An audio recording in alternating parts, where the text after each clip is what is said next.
Good morning ulit sa inyo. Yan, anong oras na? Alas 6 na. Medyo mataas na ang araw. Pero alas 6 pa lang. So share ko lang sa inyo guys yung biyaya ulit sa atin na binigay ng taas. So alas 6 pa lang guys. Nakadalawa na akong huli guys. Ito guys so. Yan. Isang tuna. Isang tuna. Saka isang tangigi guys. Yan ang huli ko guys. Ngayon guys. Alas 6 pa lang guys. So may ano pa ako. May 5 pampain. I-chatchaga pa natin, ay ano pa natin yan. Baka makakuha pa tayo kasi maaga pa guys. So yan. Thank you sa inyo. Good morning sa inyo lahat. Yan.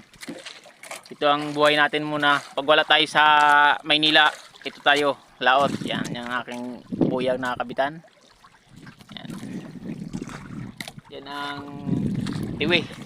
Tiwi yan. Tapos dyan sa ano yan guys, labas na yan ay Pacific na yan.